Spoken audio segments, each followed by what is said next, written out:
Desde 1975, el 26 de enero de cada año se celebra el Día Mundial de la Educación Ambiental, un proceso que busca transmitir valores, aclarar conceptos y desarrollar las habilidades y las actitudes necesarias entre la población para una convivencia armónica entre los seres humanos, su cultura y su medio ambiente. La isla de La Palma posee un valioso patrimonio natural y cultural, cuya preservación es tarea de todos los palmeros, palmeras y cualquier persona que visite su entorno. Para ello, es clave la educación ambiental. David del Rosario es agente de medio ambiente en el Parque Nacional de la Caldera de Taburiente, donde hacen un importante trabajo de divulgación en esta materia.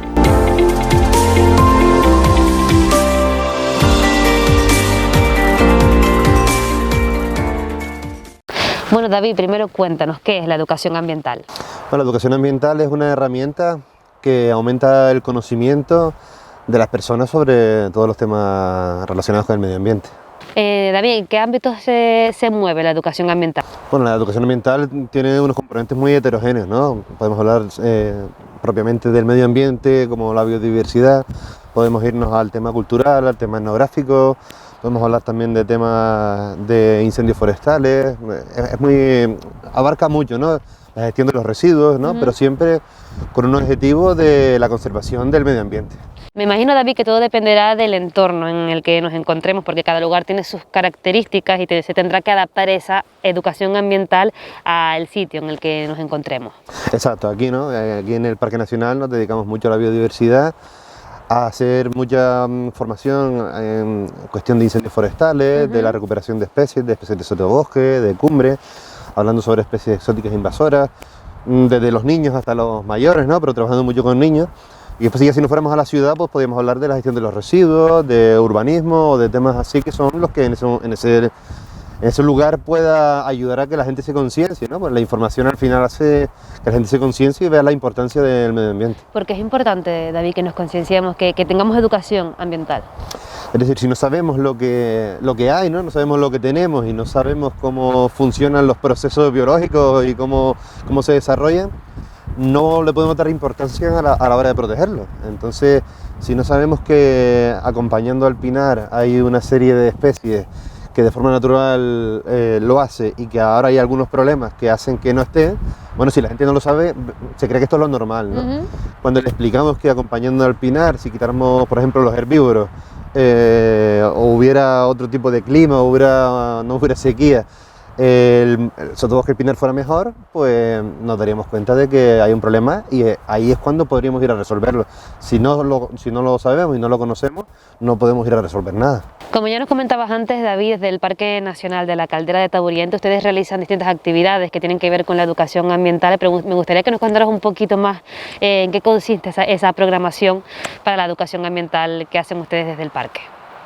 Bueno, nosotros ofrecemos a todos los colegios y también a asociaciones de vecinos un programa de actividades relacionado 100% con el parque, ¿no? Siempre relacionado con el medio ambiente, con los incendios forestales sobre todo, y un poquito enseñarle a los niños cómo funcionan por las plantas desde que se recogen las semillas, se plantan y ellos mismos son los que después van al monte a plantarlos para que ellos vean la importancia, ¿no? Y lo que cuesta sacar el medio ambiente adelante y que no existan los problemas de como vemos en otros lugares, ¿no?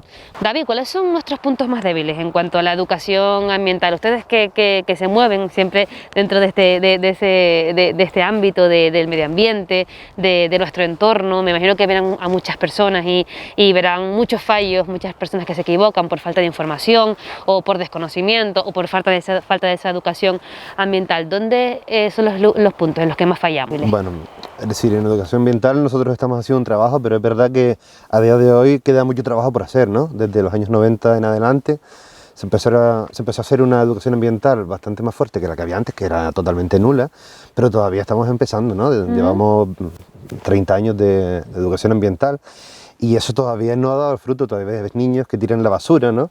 Y te das cuenta el niño que tiene un poquito, que ha ido a alguna charla de educación ambiental, que no le entra en la cabeza tirar la basura, y hay otros niños, por ejemplo, que la tiran pensando que eso no pasa nada, que es lo normal, ¿no? Entonces, bueno, esto es una tontería lo de la basura, pero te hace ver que todavía nos queda mucho trabajo por hacer. Cuando, por ejemplo, pasan incendios forestales, es muy común que la gente empiece siempre a decir los mismos tópicos típicos de siempre, ¿no? Pues eso también lleva a la falta de educación ambiental, ¿no? Entonces estos programas de charlas que se hacen formativas, como lo que decía antes, de los residuos, del medio ambiente, o de, por ejemplo, los incendios forestales, hace que la gente al final tome conciencia de la importancia que es a veces simplemente no hacer una quema cuando no se debe, no trabajar con herramientas de corte cuando no se debe, o no tirar la basura en un lugar donde no se debe, ¿no? Ahora mismo vemos que está todo muy limpio, y no está limpio porque hay mucha conciencia, está limpio porque la limpiamos nosotros. Tenemos personal totalmente aquí trabajando día a día limpiándolo. Eso, no sé, avanzada como la que estamos, yo creo que no debería ser necesario. Pero a día de hoy, si no se limpiara, el parque estaría totalmente sucio, ¿no? Pues David, ya que nos has contado un poquito sobre esa parte más relacionada con el medio ambiente, con nuestro entorno, con la naturaleza, en cuanto a la educación ambiental, pues también creo que es importante que subrayemos, ¿no?, los otros ámbitos, como puede ser nuestra historia, nuestro patrimonio, sobre todo en una isla como la isla de La Palma. Así que vamos a aprovechar que estamos contigo y nos vamos a dar un paseíto y nos sigues contando un poquito más sobre la educación ambiental.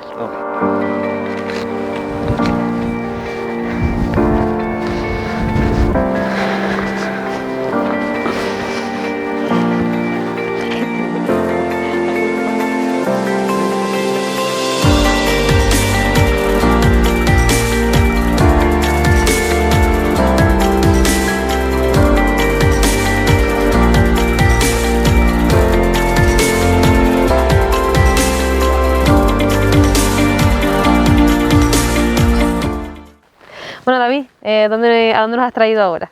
Bueno, esta es una de las parcelas de repoblación que tenemos en el Parque Nacional, aquí en Ferrer.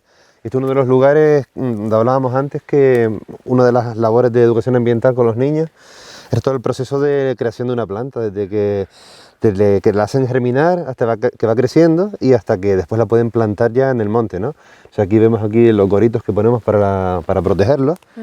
Y aquí traemos a los escolares, traemos a gente de extensión agraria, las traemos aquí, ellos mismos son los que repueblan y se dan cuenta del entorno donde van a quedar las plantas que ellos poco a poco han ido germinando y haciéndolas crecer. Y después seguramente al hacer esas actividades, ¿no, David? Cuando somos pequeños en esa educación ambiental, pues también nos queda a nosotros, ¿no?, como ese cariño especial o esa conciencia de que es algo que nosotros mismos hemos puesto ahí y que tenemos que cuidarlo. Claro, todos los niños, sobre todo los niños, ¿no? Pasa mucho que cuando ellos llegan tanto aquí como en el Roque o donde sea, esa es su planta, ¿no? Y ellos cuando ven con el tiempo que la planta ha crecido, que se hay un árbol, se hay un arbusto, lo que sea, para ellos siempre va a ser su planta, ¿no? Entonces eso es muy bonito y ellos se dan cuenta del bien que están haciendo a la biodiversidad no solo del Parque Nacional, sino de toda la isla, ¿no? Entonces por eso me gustaba este sitio, porque es un sitio donde justamente se realiza educación ambiental pura en el Parque Nacional. David, como hemos dicho, la educación ambiental es muy importante en muchas partes, ¿no?, de nuestra sociedad, de nuestro entorno, etcétera. Nuestro patrimonio también lo es, y aquí tenemos una muestra de ellos. Me gustaría que nos contaras también, pues, esa parte, ¿no?, de la educación ambiental y de nuestro patrimonio, que lo tenemos por aquí. Sí, aquí donde estamos, que es en el Vejenado, es el lugar de la isla donde más estaciones con petroglifos hay. Y aquí, mientras hacíamos una repoblación un día, de casualidad nos encontramos un petroglifo, ¿no?, que hasta ese momento no estaba catalogado, que es este que se ve aquí, que se ven dos pequeñas espirales. Y bueno, pues nos damos cuenta que todavía a día de hoy seguimos encontrando nuevas cosas, ¿no? Pero para poder reconocerlas tenemos que tener lo que hablábamos, ¿no? Como saber que en estas piedras puede haber algo, y eso nos lleva a estar un poco más atentos a la hora de cuando vamos por el monte y vemos una piedra y, hombre, mira, aquí hay algo, pues a lo mejor es nuevo para la ciencia o tal vez no, pero bueno, en este caso fue nuevo, se avisó al arqueólogo y bueno, está pendiente de catalogarlo y para eso sirvió, ¿no? Entonces estamos haciendo educación ambiental por un lado, repoblando, y aquí tuvimos la casualidad de encontrar un nuevo yacimiento arqueológico. Y después le enseñamos a las personas a identificar este tipo de yacimientos, de figuras, etcétera, de petroglifos, pues también ellos nos pueden ayudar, o los pueden ayudar a ustedes en su tarea, ¿no?, que también consiste en proteger y en saber dónde está pues cada parte, ¿no?, de nuestro patrimonio. Claro, lo que decíamos antes, ¿no? Lo que no se conoce, pues no podemos proteger, ¿no?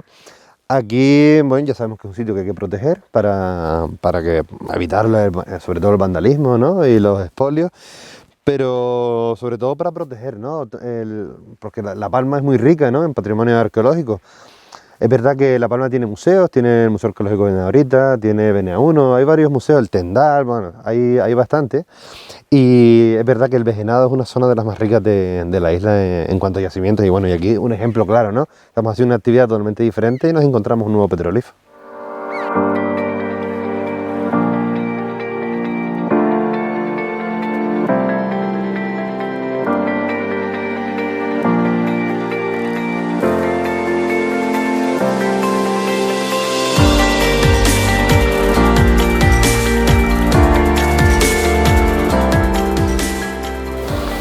Bueno, David, ¿a dónde nos has traído?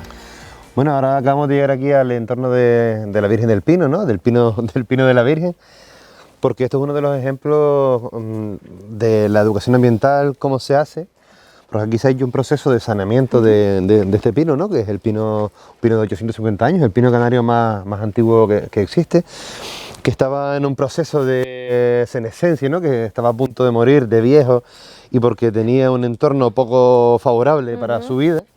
Entonces se han hecho una serie de trabajos por parte del Ayuntamiento y del Gobierno de Canarias que han hecho que el pino reviva, ¿no? Entonces aquí hay una serie de carteles que te explican para qué se hace, ¿no?